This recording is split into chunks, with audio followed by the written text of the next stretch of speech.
ala nabiyyina Muhammad wa ala alihi wa ashabihi wa man tabi'ahum bi ihsanin ila yaumiddin, amma ba'd. Yang kami hormati dan kami muliakan Direktur dan Wakil Direktur Sekolah Islam Atirah, para jajaran di sini kami lihat ada guru, staf, karyawan, dan juga mungkin orang tua siswa dan anandaku semua siswa-siswa SMP Islam 1 Atirah Makassar. Alhamdulillah pada kesempatan kali ini Ustadz diberikan kesempatan untuk menyampaikan tarhib Ramadan. Sebenarnya Al-Ustadz juga merasa tidak asing dengan Atirah, apalagi dengan Yayasan Haji Kala, karena kakak juga tinggal di kompleks Haji Kala dan suami dari kakaknya Ustadz itu lama bekerja bersama Bapak Yusuf Kala, Bapak Ahmad Kala, dan Fatma Kala, seperti itu hingga sekarang. Maka izinkanlah Ustadz pada kesempatan ini untuk menyampaikan kepada ananda semua tentang tarhib Ramadan. Ya, tarhib itu berarti adalah rohaba yurahhibu tarhiban.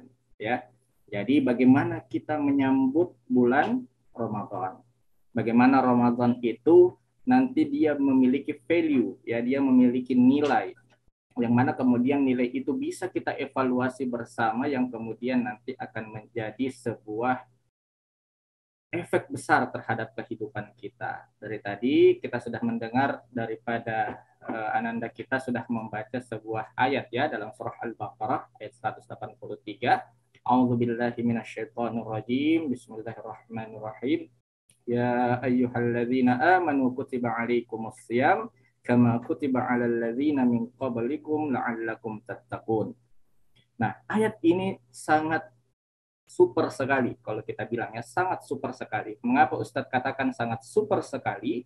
Karena di antara seluruh ayat-ayat Al-Qur'an yang ditutup dengan kata atau kalimat la'allakum tattaqun itu hanya ada 6 ayat saja.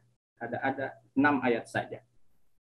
Ini menandakan bahwa untuk mencapai sebuah value ketakwaan itu sangat terbatas sekali medianya, sehingga harus kita manfaatkan dengan betul-betul. Tadi sudah disebutkan oleh Bu Nila bahwa jangan sampai Ramadan ini berlalu begitu saja. Nah, itu sangat betul sekali. Karena dalam menyambut Ramadan itu ada 2 orang, maksudnya ada 2 bentuk karakter manusia. Karakter manusia pertama adalah dia yang menyambut Ramadan itu dengan penuh persiapan. Ya, disiapkan betul-betul. Ibarat ananda ketika mau masuk SMP Islam Atirah, pasti bertanya, Bapak sudah siapkan saya apa untuk masuk ke sana? Pasti ada persiapan, tidak begitu saja main langsung masuk, langsung duduk. Pasti ada persiapan seragam, persiapan beli baju, persiapan untuk segala macam, itu pasti dipersiapkan. Itu jenis orang pertama. Yang kedua ada juga yang bersikap dingin, ya, dalam arti ya sudah lewat-lewat saja, silahkan, saya mah tidak mau ngurusin yang seperti itu. Nah, itu adalah tipe kedua. Sekarang the question is where you are. Aina antumul an, di mana posisi kalian sekarang. Nah, ananda sekalian, kebanyakan kita dan Bapak Ibu sekalian menilai bahwa puasa itu adalah sebuah tujuan. Ini adalah sebuah masalah yang banyak kita temukan di masyarakat, bahwa banyak orang yang menilai puasa itu sebagai tujuan. Padahal tidak seperti itu. Ramadan dalam arti di sini puasa itu adalah sebuah wasilah sebenarnya. Di dalam tafsir situ disebutkan as-shaum huwal wasilah. Jadi yang namanya puasa itu adalah wasilah. Wasilah untuk apa? Wasilah itu media untuk mencapai kepada sebuah tujuan besar, yaitu adalah ketakwaan. Nah, maka dari itu ananda sekalian, jangan pernah menjadikan puasa sebagai sebuah tujuan, ya. Ibarat kita kalau mau pergi ke Bantaeng atau mau pergi berlibur, kita terkadang terlalu memilih-milih. Pokoknya saya tidak mau pergi Ustaz kalau tidak naik Pajero, Kak. Saya tidak mau pergi Ustaz kalau tidak naik Alphard, Kak. Nah, itu yang terlalu kita pusingi. Sedangkan yang kita harus fokuskan adalah bagaimana kita bisa sampai ke tempat berlibur dan berbahagia di sana. Itu yang sebenarnya harus kita pikirkan.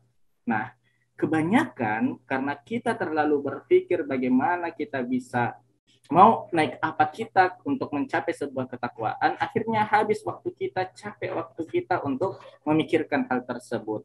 Yang kedua, terkadang realitasnya adalah kita tidak mau belajar what is the Ramadan. Apa sih Ramadan itu?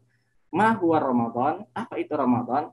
Sehingga terkadang terkesan karena kita tidak punya ilmu, akhirnya terasa berat sekali rasanya untuk mencapai betul-betul nilai maksimal atau value yang Allah harapkan, yaitu takwa di bulan Ramadan. Ya, Ustadz ibaratkan nih, kalau teman-teman semua ya diminta untuk pergi ke Bantaeng, karena hanya diberikan satu mobil, tidak ada supir, tidak ada yang bisa menaik mobil. Pokoknya saya bilang, Fulan, ayo ke sana ke Bantaeng, sangat penting sekali. Kamu akan diberikan hadiah 1 billion, ya, 1 miliar uang. Pokoknya kamu harus sampai di daerah Bantaeng. Kalau sampai Bantaeng, saya berikan hadiah yang banyak. Kamu sendiri dan menaiki sebuah kendaraan itu. Nah, kalau orang tidak belajar, Ananda sekalian, Bapak Ibu sekalian, tentang cara naik mobil, tapi dia diwajibkan untuk naik mobil, dia pasti akan bingung, ya kan, merasa berat. Bagaimana saya bisa sampai dan bisa mendapatkan hadiah itu, sedangkan saya tidak tahu caranya naik mobil. Apakah kita suruh anak itu atau kita sendiri mendorong mobil itu dari Makassar ke Bantaeng? Impossible. Itu adalah hal yang mustahil. Sehingga harus kita belajar untuk bagaimana caranya saya bisa naik mobil, kemudian bisa sampai di Bantaeng, kemudian menerima hadiah itu. Ya, kalau kita diamanahkan sendiri-sendiri, karena di sini bentuk perintah kutiba alaikum, diwajibkan kepada setiap kalian, itu bersifat nafsi-nafsi, satu orang masing-masing membawa mobilnya sendiri. Nah, kalau tidak tahu untuk membawa mobil untuk sampai Bantaeng, bagaimana caranya sampai Bantaeng? Pasti sangat pusing. Nah, seperti itu. Jadi butuh persiapan untuk mengetahui what is the Ramadan. Ya, ma huwa Ramadan. Apa itu Ramadan? Itu yang pertama. Lalu, kapan kita harus persiapan? Itu yang menjadi pertanyaan kita sekarang. Ananda sekalian, kita sekarang sudah berada di tanggal 28 Sya'ban, ya, 28 Sya'ban. Nah, mungkin ada perbedaan sedikit nanti dalam memulai awal Ramadan, tapi saya rasa kita tidak perlu berfokus ke situ. Yang harus kita fokusi adalah kemudian kaifal isti'dad li Ramadan, ya, how to prepare Ramadan. Bagaimana kita mempersiapkan Ramadan itu agar betul-betul value ketakwaan itu betul-betul terasa di hati kita, ya. Maka kuncinya adalah disiapkan sekarang pada bulan Sya'ban. Kalau kita tilik dan kita amati di dalam sejarah, ya, seluruh istri-istri Nabi Shallallahu Alaihi Wasallam itu memperhatikan bahwa Rasulullah Shallallahu Alaihi Wasallam betul-betul menyiapkan puasa bulan Ramadan itu. Kapan disiapkannya? Pada bulan Sya'ban sekarang ini. Walaupun masih tersisa beberapa hari, kita masih punya waktu untuk mempersiapkan hal tersebut, ya. Maka dari itu, misalnya Ummu Salamah, ya, Ummu Salamah hampir menyaksikan Rasulullah Shallallahu Alaihi Wasallam berpuasa penuh pada bulan Sya'ban ini. Di situ dalam sebuah hadis disebutkan, ma ra'aitun nabiyya Shallallahu Alaihi Wasallam yasumu syahraini mutatabi'ain illa Sya'ban wa Ramadan. Bahwa saya tidak pernah menyaksikan Rasulullah Shallallahu Alaihi Wasallam itu paling banyak puasanya kecuali pada Sya'ban, pada bulan ini, dan juga nanti pada Ramadan. Kecuali nanti 2-3 hari puasanya untuk membedakan antara Ramadan dan Sya'ban, ya. Jadi persiapan Rasulullah di bulan Sya'ban itu sudah dimulai dengan banyak berpuasa, ya, sudah ada isti'adat, sudah ada prepare. Tidak serta-merta kemudian Ramadan masuk, kemudian Rasulullah kemudian baru berpuasa, tidak. Ini ibarat sebuah the big famous university, ya, atau school in the world, ya, ashharu al-madrasah fil alam, seperti sebuah sekolah yang sangat besar, sangat mewah, sangat luar biasa, semua fasilitas ada di sana yang mau kalian masuki, maka harus persiapannya juga dengan maksimal. Maka maksimalnya itu dilakukan sekarang, bukan nanti ketika Ramadan, mumpung masih ada waktu. Seperti tadi Rasulullah sudah berpuasa beberapa hari sebelum Ramadan. Bahkan disebutkan oleh para ulama bahwa bulan Sya'ban ini ibaratnya kalau kita sunnah qobliyah kalau mau sholat wajib. Ya, kalau kita kan masuk masjid, sholat dulu 2 rakaat, setelah itu kita sholat wajib. Nah, sama dengan bulan Ramadan nanti, sunnah nafilahnya kalau kita mau latihan itu di Sya'ban ini, pada bulan Sya'ban, ya. Nah, alhamdulillah nanti kalau sudah ada yang Ananda yang berpuasa, Bapak Ibu yang berpuasa itu sudah sangat luar biasa sekali. Very good, sangat bagus, mumtaz ya kalau sudah ada yang mulai berpuasa. Itu yang pertama. Yang kedua Ananda sekalian, memang bulan Sya'ban ini yang kita berada di dalamnya ini adalah bulan yang paling banyak dilupa oleh orang-orang. Itu Rasulullah yang mengatakan sendiri. Rasulullah mengatakan hadza syahru yaghfilu anhun nas. Ya, beliau mengatakan bulan ini, bulan Sya'ban yang kita ada sekarang ini adalah bulan yang paling banyak dilupakan manusia untuk beribadah menyiapkan Ramadan. Ya, turfa'ul a'malu ila rabbil alamin. Pada bulan ini seluruh amalan-amalan kita itu diangkat ke langit oleh Allah oleh Allah Subhanahu wa taala, diangkat ke langit untuk kemudian dilihat apakah amalan-amalan kita baik selama ini. Lalu Rasulullah mengatakan karena beliau mau menyambut bulan Ramadan, beliau mengatakan dan mau juga menyambut pengangkatan amal itu dengan baik, beliau mengatakan wa ana uhibbu an asum wa ana uhibbu hina ma yurfa'u amali wa ana sha'im. Dan saya paling suka ketika amalan-amalan saya itu diangkat, saya berada dalam keadaan puasa. Nah, seperti itu. Jadi di bulan Sya'ban sudah ada persiapan matang oleh Rasulullah Sallallahu Alaihi Wasallam. Maka dari itu Abu Bakar Al-Balkhi, salah seorang ulama, mengatakan bahwa kita tidak mempersiapkan Ramadan dengan mepet, ya, the power of kepepet seperti itu ya. Itu tidak akan berhasil kita untuk mencapai sebuah value yang besar daripada Ramadan. Bahkan beliau mengatakan bahwa pada bulan Rajab itu sudah dipersiapkan, ya. Beliau mengatakan bahwa bulan Rajab, yaitu 1 bulan sebelum sekarang ini, sebelum Sya'ban, adalah bulan kita menanam amal soleh. Ya, harusnya kita sudah menanam amal soleh pada bulan Rajab. Lalu kemudian di bulan Sya'ban ini adalah bulan kita untuk menyiram amalan soleh itu. Sehingga nanti agar Ramadan kita terasa luar biasa, nanti kita petik amalan-amalan soleh itu pada bulan Ramadan. Ya, jadi seperti itu, sampai seperti itu para ulama mengatakan bahwa harus disiapkan 3 bulan sebelum Ramadan. Tapi tidak ada kata untuk terlambat. Masih bisa dipersiapkan untuk sekarang ini Ananda dan Bapak Ibu sekalian. Sehingga Ustadz menyampaikan setidaknya ada 6 persiapan. Ya, ada 6 persiapan yang harus kita lakukan dalam menyambut bulan Ramadan ini agar value daripada ketakwaan itu terbentuk kepada hati kita. Ingat tadi Ustadz sudah sampaikan bahwa puasa itu bukan tujuan, ya. Puasa itu adalah wasilah untuk mencapai ketakwaan. Jadi jangan pernah pusing mau pakai Pajero, mau pakai Alphard, mau pakai apa untuk sampai kepada ketakwaan. Tapi berpikir bagaimana saya bisa naik mobil untuk mencapai kepada ketakwaan. Maka persiapan pertama adalah persiapan keimanan, ya. Iman Ananda semua harus mulai sekarang dibersihkan, ya, dibersihkan. Jangan pernah kita selalu merasa bahwa I'm the perfect man, I'm the perfect woman, ana akmalun nas, ya, I'm the best. Jadi siapapun yang mengkritik saya bahwa dia adalah orang yang salah, siapapun yang mengatakan saya ini punya kesalahan, dia adalah orang yang keliru. Itu yang harus kita turunkan sekarang. Ya, karena Rasulullah bersabda, kullu bani Adam khata' wa khairul khata'ina tawwabun.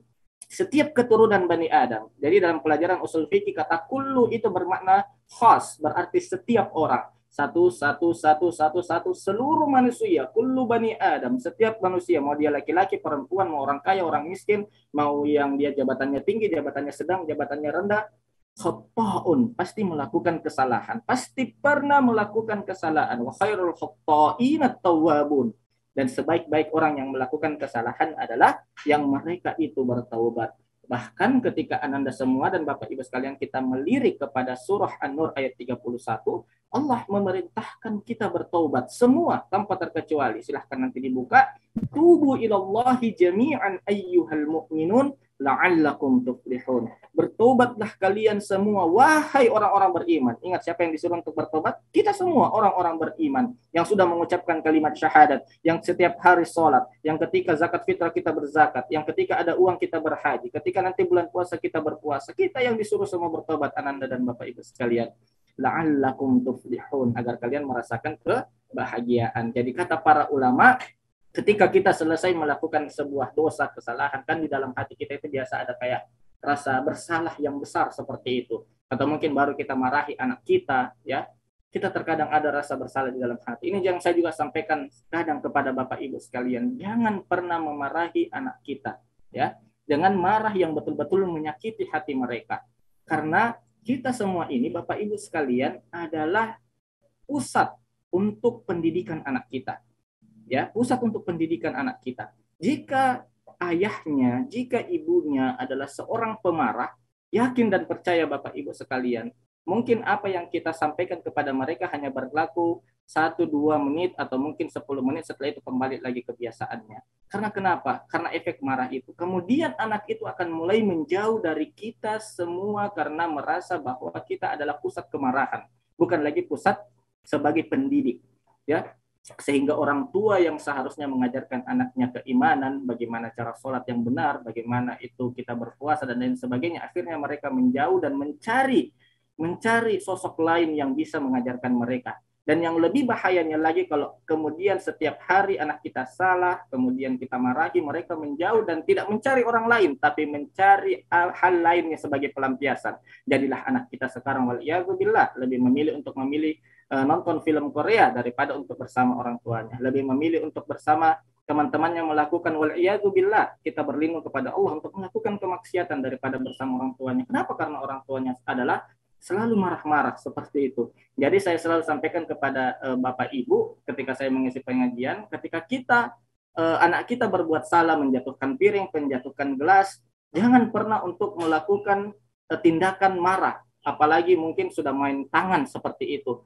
Karena saya selalu menyampaikan bahwa anak kita itu kalau selama dia belum balik, belum akil, ya, belum mukallaf, dia itu tidak akan berdosa. Justru yang berdosa adalah kita, karena kita telah menjauhkan mereka dari orang tuanya, yaitu kita sendiri. Coba kita lihat, ya, Ibnu Abbas radhiyallahu anhuma, beliau menghafal sebuah hadis yang sangat luar biasa sekali, yaitu ihfazillah yahfazuk ila akhiril hadis. Tapi yang istimewanya itu bahwa Ibnu Abbas menghafal hadis tersebut sejak umur 7 tahun atau 8 tahun hingga beliau tua. Sehingga diteliti apa yang menyebabkan Ibnu Abbas menghafal sekali nasihat ini, ternyata karena Rasulullah memulai dengan nasihat ya bunayya. Apa itu artinya ya bunayya? Wahai anakku. Kalau kita transfer dalam bahasa Makassar, sini ki dulu nak. Kalau misalnya baru berbahasa, sini ki dulu nak. Semoga jadi hafiz ki. Bukan kemudian, sudir, ini gorong, ngapa lupa menjoy. Nah, itu akan menyakiti hati kita, harus seperti itu saja. Tapi ketika Rasulullah menemukan Ibnu Abbas, beliau mengatakan, ya bunayya, sini ki dulu nak. Ada mau aku kasih tahu ki, kalau memang anak kita salah. Bahkan dalam hadis tersebut dikatakan bahwa Rasulullah ajak Ibnu Abbas jalan-jalan, dibonceng Ibnu Abbas. Ya, kalau kita mau menasihati anak kita, jangan dalam keadaan betul-betul kita marah, apalagi sudah bermain tangan. Itu yang pertama, ya. Jadi harus ada persiapan iman. Persiapan iman itu adalah pertobatan, ya. Karena persiapan iman itu adalah pertobatan, itu yang pertama. Yang kedua, dalam arti masih dalam persiapan iman, kita juga sudah harus untuk bagaimana caranya membiasakan untuk mulai membuka Qur'annya, ya. Kalau Ananda semua silahkan mulai untuk trikul dulu, ya. 3 surah Pamungkas itu dulu saja, enggak apa-apa. Jangan langsung terpikir bahwa harus Al-Baqarah ya Ustaz. Tidak, buka dulu saja, ya. Minimal qul huwallahu ahad, qul a'udzu birabbil falaq, qul a'udzu birabbin nas, baca dulu saja itu, ya, untuk persiapan saja.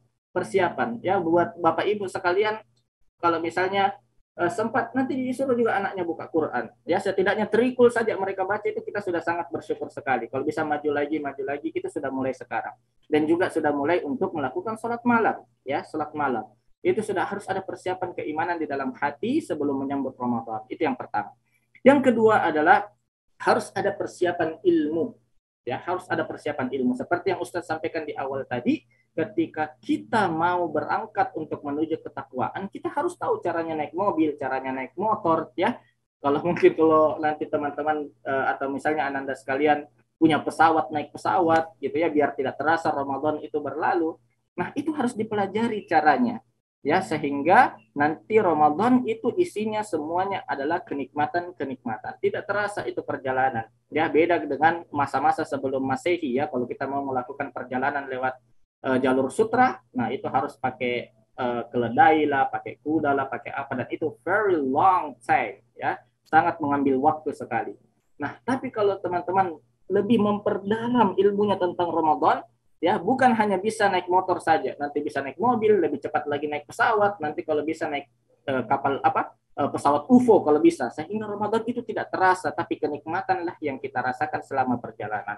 Ya, nanti mungkin di kelas 5 menit sebelum pelajaran, ya, kalau ada pembelajaran selama Ramadan, kajilah satu kitab, ya, satu kitab. Pilih satu kitab yang betul-betul mewakili seluruh interpretasi daripada teman-teman, yang mewakili. Setiap 5 menit baca hukum puasa ketika ini, apa yang menyebabkan puasa batal, ya, apa yang menyebabkan puasa itu berkah dan lain sebagainya. 5 menit saja sebelum pembelajaran dimulai, itu sudah sangat luar biasa, sehingga nanti Ramadan itu penuh dengan keilmuan, ya. Sangat banyaklah sekali kitab-kitab yang bisa kita kaji, ya, misalnya Nailul Autor, ya, atau Sahih Fikih Sunnah, ya, atau juga mungkin kitab-kitab yang lain yang menjadi rujukan ibu selama ini atau bapak dan anak-anak sekalian, silahkan diambil itu. Atau misalnya tafsir, ya, tafsir Ibnu Katsir, silahkannya ini di belakang Ustadz juga semua isinya kitab-kitab, ya. Nah, seperti itu dikaji setiap hari. Nah, itu juga Ustadz yang lakukan dengan anak-anak Ustadz, ya. Anak-anak Ustadz itu setiap maghrib, setiap subuh, kita ngaji bareng, kita hafalan bareng. Alhamdulillah sekarang sudah hafal 30 juz, padahal masih kelas 1 SD, ya. Sudah sempurna, tinggal murojaah. Di murojaah hafalan tersebut sudah menghafal juz 30, bukan 30 juz 30, seperti itu. Nah, harus ada persiapan ilmu. Kalau misalnya kita sebagai orang tua semua juga sudah harus bisa mengorbankan, bukan mengorbankan, ya, sebenarnya kata yang paling tepat, harus bisa menghibahkan. Menghibahkan pun masih terlalu kasar kata-katanya. Harus bisa menyempatkan juga masih terlalu kurang tepat kata-katanya. Memang harus ada waktu untuk anak-anak kita di rumah, kita sama-sama buka Quran, kita sama-sama menghafal, kita sama-sama membaca tentang fikih puasa, itu wajib, Bapak Ibu sekalian, menurut saya. Karena efeknya bagi saya sendiri itu sangat luar biasa sekali untuk anak-anak. Dan itu sangat membuat kemudian anak-anak itu spiritualnya sangat dapat sekali, ya. Bahkan kalau misalnya orang tuanya sibuk, nelpon, Abi, apakah hari ini ada kita ngaji bersama di subuh hari atau di maghrib? Kalau misalnya saya ada pengajian maghrib, ya saya bilang saja, saya mohon maaf nak, saya tidak bisa dulu, nanti insya Allah besok. Nah, itu sudah ada tertanam nilai spiritual yang tinggi pada anak kita ketika sudah kita berikan hal tersebut. Lalu setelah itu persiapan kedua, ya, persiapan iman sudah, persiapan ilmu sudah, yang ketiga adalah harus ada persiapan keluarga, ya. Sama dengan yang sebelumnya Ustadz sampaikan bahwa persiapan keluarga ini harus sudah dimulai, ya. Anak kita diajari untuk mulai sekarang, tidak apa-apa puasa setengah hari, ya. Kalau misalnya belum kuat puasa 1 hari atau puasa 1 hari full, kita bangunkan semua keluarga untuk sholat malam bersama-sama, atau mungkin yang lebih bagus lagi kalau kita puasa bersama seperti itu, ya. Kita ngaji setiap subuh bersama. Nah, itu biasanya adalah hal-hal yang diremehkan oleh kita. Padahal itu adalah hal-hal yang sederhana yang kemudian membentuk apa? Herd immunity, ya, kekuatan bersama seperti itu dalam hal spiritual. Nah, kalau misalnya hal seperti ini saja, hal-hal kecil saja kita coba untuk remehkan, nah, tidak akan terasa apa-apa ini di bulan Ramadan nanti, Ananda sekalian dan Bapak Ibu. Ya, apalagi kalau Ananda sudah bisa untuk menyampaikan kepada ayah ibunya, ayah ibu kapan kita bisa pergi untuk sholat bersama ke masjid, ayah ibu kapan kita bisa untuk membuka buku Quran bersama, itu sangat luar biasa sekali, ya, sangat mantap sekali jika bisa dilakukan. Jadi yang ketiga adalah persiapan keluarga. Yang keempat yang dibutuhkan dalam menghadapi bulan Ramadan ini adalah anak-anak sekalian, persiapan dakwah, ya, dakwah. Dakwah itu artinya kita betul-betul menyampaikan kepada orang-orang bahwa kita sudah mau sampai bulan puasa, kita sudah mau untuk berada di bulan puasa, mari kita berpuasa. Realitasnya hari ini, ya, realitasnya hari ini kita mau masuk puasa, kita sampaikan semua kepada orang, mami orang puasa, siapkan mami apa namanya, makan semua itu yang enak-enak yang pernah nuanu, nah mami orang masuk puasa. Nah, itu sekarang yang menjadi mental kita, ya kan? Waliyadzubillah, ada yang lebih ekstrim lagi yang mengatakan maksiat memang aku sekarang, namun orang masuk puasa. Itu kan katanya Rasulullah, gulikat abwabun nar, akan ditutup nanti pintu neraka pada bulan Ramadan. Jadi maksiat sekarang. Nah, itu adalah mental yang sangat keliru. Harusnya dalam dakwah, ya, yang kita sampaikan bagi Bapak Ibu guru dan juga pada orang tua sekalian, sampaikan bahwa Ramadan itu adalah bulan yang mulia. Bahkan saya ingat sekali ketika di Mesir, ya, dan ini juga yang dilakukan oleh para sahabat, ketika mau masuk Ramadan, itu di Mesir ada namanya fanus, ya fanus. Fanus itu semacam apa yang dipasang di baliho itu ya, ada kayak lampu-lampu seperti itu. Nah itu dipasang di Mesir di depan-depan rumah, tanda bahwa kita mau menyambut bulan Ramadan. Para sahabat juga seperti itu, Bapak Ibu sekalian. Mereka memasang lampu-lampu di masjid bahwa tanda Ramadan sudah datang. Harus ada perbedaan yang sangat fundamental nanti antara bulan Ramadan dengan bulan-bulan yang lain, ya. Lakukan satu hal di rumah kita yang itu betul-betul berbeda, ya, di antara bulan Ramadan dengan bulan-bulan yang lain. Ya, misalnya saya tidak tahu kalau di Makassar jual itu namanya fanus, ya, yang ada yang dipasang di baliho itu namanya fanus. Nah, fanus itu nanti dipasang ketika mau Ramadan. Kalau kami di masjid itu sangat terasa sekali ketika Ramadan itu masuk, sangat terasa sekali. Kalau di sini kan terasanya itu kalau sudah muncul iklan sirup marjan, ya, kalau sudah muncul iklan sirup marjan. Tapi kalau di Mesir itu bukan hanya itu. Dari sisi sosial masyarakatnya juga sangat terasa sekali. Di bus-bus itu orang-orang sudah mulai membuka Quran, ya, atau juga di rumah-rumah itu sudah ada. Dan saya wallahi tiap hari itu melihat seorang kakek mengkhatamkan juz satu Quran setiap hari itu hanya dalam untuk menyambut Ramadan. Jadi setiap hari dia usahakan untuk mengkhatam. Saya pernah tanya, anta khatamtal Quran kullu yaum wa qala na'am. Dia katakan iya, saya khatam ini Quran setiap hari. Kakek-kakek, dan dia hafid dan dia sudah menghafal Al-Quran itu untuk menyambut Ramadan saja. Jadi harus ada dakwahnya. Kenapa? Karena dia dilakukan depan rumahnya. Harus ada perbedaan mendasar nanti antara Ramadan dengan bukan. Begitu pun nanti di atirah kita harapkan, ya, misalnya nanti di bulan Ramadan ini harus ada perbedaan yang sangat mendasar sekali ketika Ramadan dan bukan. Ya, jangan sampai nanti tampilan sekolah itu tidak ada bedanya dengan Ramadan dan bukan Ramadan. Itu akan sangat bernilai dakwah yang sangat luar biasa seperti itu. Yang berikutnya, anak-anak sekalian, setelah persiapan dakwah, yang kelima adalah harus ada persiapan mental, ya, harus ada persiapan mental. Mental kita harus kuat dalam menyambut Ramadan ini, ya. Bagaimana harusnya menyiapkan mental? Kita harus sadar bahwa pada bulan Ramadan nanti kita membuka lembaran putih, kita akan membuka lembaran putih yang penuh dengan amal ketaatan dan berisi sedikit amal-amal keburukan. Ya, sudah kita tahu semua hadisnya dan sering kita dengar kalau Rasulullah sallallahu alaihi wasallam, "Idza jaa Ramadhanu futihat abwabul jannah wa ghulliqat abwabun nar wa suddifatish syayatin." Ya. Bahwa pada bulan Ramadan nanti pintu surga itu akan dibuka selebar-lebarnya dan pintu neraka akan ditutup serapat-rapatnya dan para syaitan nanti akan diikat. Tapi kita kadang bertanya, Ustaz, itu kadang ada tonti maksiat, Ustaz, kalau di bulan Ramadan. Nah, itu mindset kita mungkin yang masih, mohon maaf, keliru.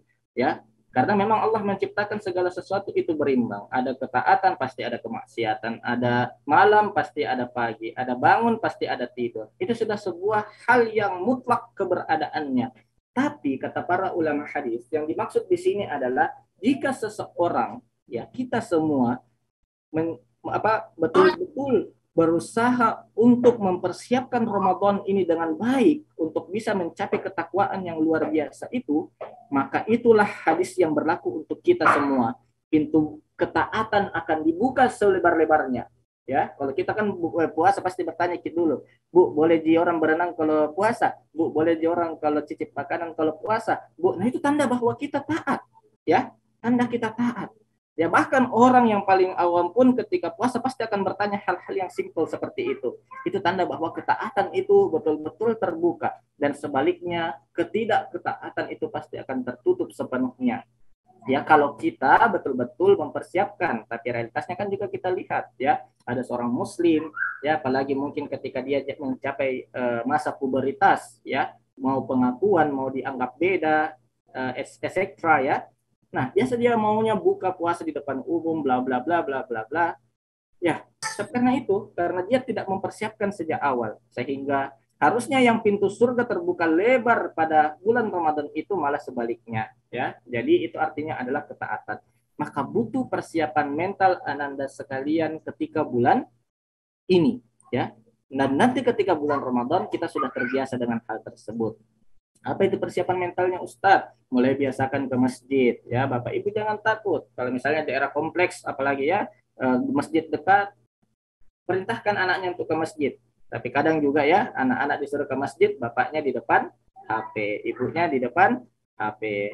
Ya, memang mungkin kalau ada yang menganggap pendapat istri lebih utama untuk sholat di masjid ya tidak masalah lah. Tapi kalau bapak ya tidak bisa menjadi panutan dalam sholat bersama di masjid, itu juga yang menjadi tanda bahwa keluarga kita itu butuh untuk dievaluasi seperti buka sendiri tadi. ya. Sehingga kalau misalnya sebelum masuk Ramadan, anak-anak itu sudah biasakan Bapak Ibu sekalian untuk disuruh ke masjid, ya, untuk buka Quran dulu sebelum ke masjid. Jangan kayak Spiderman, ya, sudah selesai, Assalamualaikum warahmatullahi wabarakatuh, Assalamualaikum warahmatullahi wabarakatuh, langsung menghilang.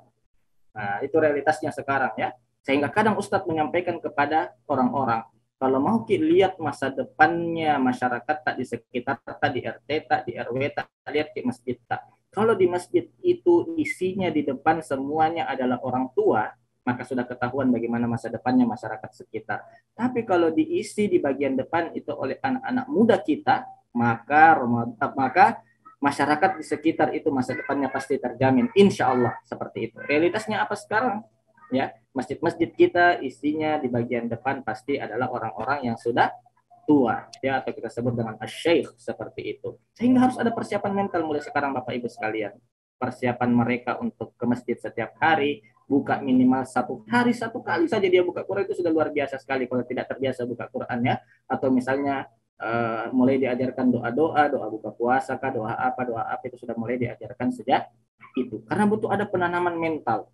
Kalau mental kita tidak siap sebelum Ramadan ini, yakin dan percaya, la'allakum tattaqun, yang menjadi target kita itu tidak akan tercapai. Yakin dan percaya malah akan menjadi beban karena ilmu Ramadan, ilmu puasa juga tidak tahu, persiapan ilmu tidak ada, persiapan iman tidak ada, persiapan dakwah tidak ada, keluarga cuek-cuek saja, dan efeknya Ramadan itu seperti merupakan sebuah beban yang harusnya mereka bertanya, Ustadz, bagaimana saya bisa meraih Lailatul Qadar di bulan Ramadan? Berubah pertanyaannya, Ustadz, saya ini pekerjaan saya berat, Ustadz, bisakah saya tidak puasa?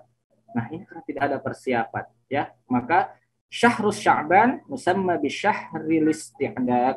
Syahrul Sya'ban ini dinamakan bulan Sya'ban, ini adalah bulan persiapan. Sangat penting bagi kita untuk bersiap-siap. Dan terakhir Anda sekalian, sekaligus menutup pada kesempatan Ustadz kali ini, bahwa bulan ini adalah bulan yang kita siapkan untuk nanti berjihad fi sabilillah di bulan Ramadan. Artinya adalah kita berjuang sungguh-sungguh nanti pada bulan Ramadan, persiapannya harus sekarang.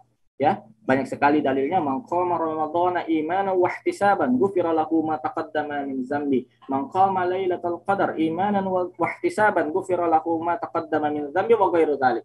Ya, ada 3 atau 4 redaksi yang disebutkan, man qama, man shoma, man qama lailatul qadar, atau man qama ramadhana. Ya, di sini diartikan bahwa barang siapa yang mereka di sini disebut dengan fi'il madhi, ya, dengan kata lampau, berarti sudah melakukan. Ya, kalau sudah melakukan itu berarti adalah sudah pernah merasakan.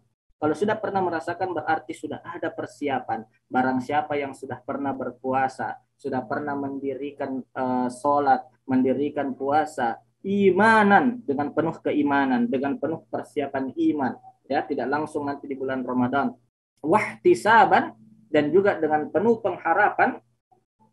Ya, kalau misalnya nanti teman-teman mau senam PTN, kan baru sekarang pengumuman senam PTN, pasti itu penuh pengharapan, ya. Nah, sama pengharapan kita nanti ketika di bulan puasa itu harus penuh seperti ufiralahu ma taqaddama min zambi. Orang-orang sejenis ini nanti akan diampuni dosa-dosanya sebelumnya.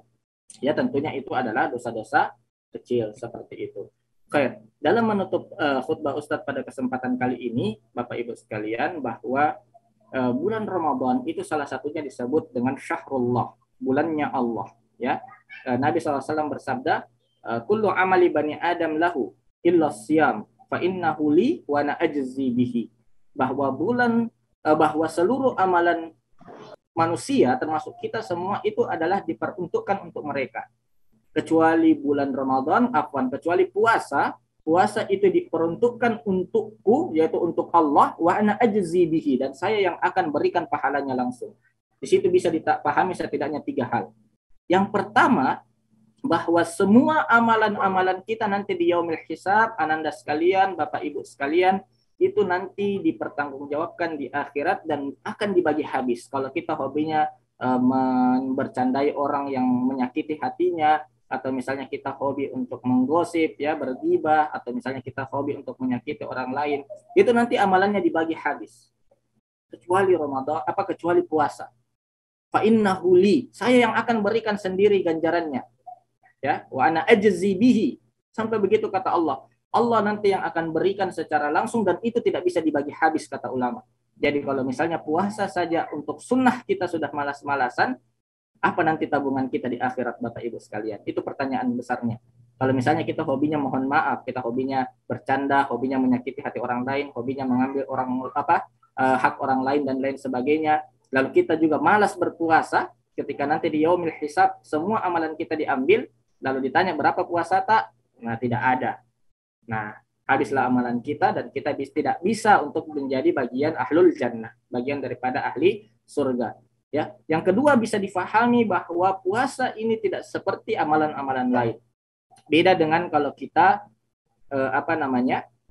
sholat itu bisa dimasuki dengan amalan-amalan yang bergerak, ya, dan bisa dilihat oleh orang lain. Begitu juga haji, begitu juga zakat dan lain sebagainya, ya. Bahkan sekarang orang kalau tidak foto ketika haji itu tidak afdol, tidak foto dengan Ka'bah itu tidak afdol lagi kalau misalnya tidak di-upload di Instagram, di Facebook dan lain sebagainya.